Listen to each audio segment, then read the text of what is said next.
అతని వల్లే బయటకు రాలేకపోతున్నానని ఎట్టకేలకు ప్రణయ్ అమృత అయితే బయటకొచ్చి తను ఒక అఫీషియల్గా ఒక పోస్ట్ అయితే పెట్టడం జరిగింది. అది కాస్త ఇప్పుడు వైరల్గా మారుతుంది.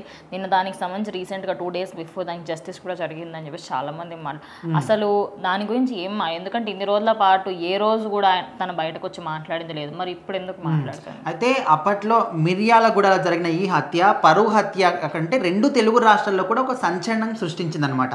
అయితే దాని గురించి అప్పటి నుంచి ఇప్పటి వరకు పోరాటం చేస్తుంటే ఇప్పుడు దానికి మాత్రం జస్టిస్ జరిగిందని చాలామంది కూడా హ్యాపీగా ఫీల్ అవుతున్నారు. ఎట్లా అంటే వాళ్ళ కులాంతర వివాహం చేసుకున్నారు అమృత ప్రణయ్.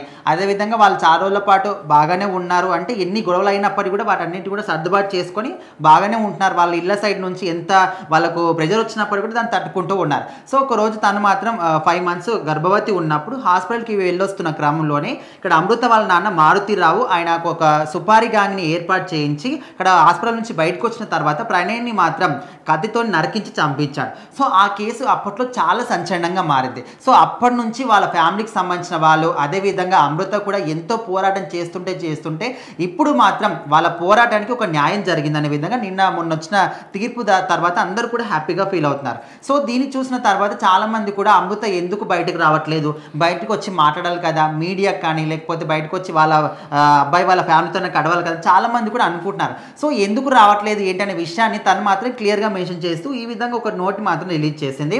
సో ఎవరైతే మా కోసం పోరాటం చేశారో న్యాయవాదులు కానీ, అడ్వకేట్లు కానీ, సాధారణ ప్రజలు కానీ, ఫ్యామిలీ సభ్యులు కానీ, నా ఫ్రెండ్స్ కానీ, రిలేటివ్స్ కానీ ప్రతి ఒక్కరికి కూడా మనస్ఫూర్తిగా కృతజ్ఞతలు తెలియజేస్తున్నాను. అదేవిధంగా నా బాబు కెరీర్ని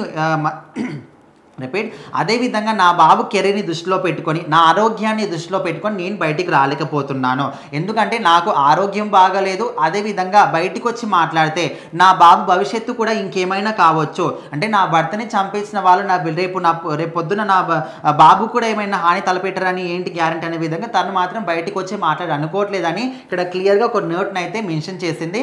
సో అందులో తను మాట్లాడిన విధానం కావచ్చు, కొంతమంది ఎంత అయినా కావచ్చు, కనీసం మీ భర్త సమాజ దగ్గరికైనా వెళ్ళి ఉండాల్సింది కదా. వాళ్ళ తల్లిదండ్రి వెళ్ళి ఇక్కడ వాళ్ళు ఏడుస్తున్న దృశ్యాలు కూడా మనం అందరం చూస్తున్నాం. కానీ మరి నువ్వు తన భార్యవి, తన లైఫ్ని సగభాగం పంచుకున్నావు, నీకు ఒక కొడుకు కూడా ఉన్నాడు. అలాంటప్పుడు ఇప్పుడు మీరు ఒక 4-5 సంవత్సరాల పాటు ఈ పోరాటానికి ఒక న్యాయం జరిగినప్పుడు బయటకు వచ్చి మాట్లాడాలి కదా అనే విధంగా చాలామంది అంటున్నారు.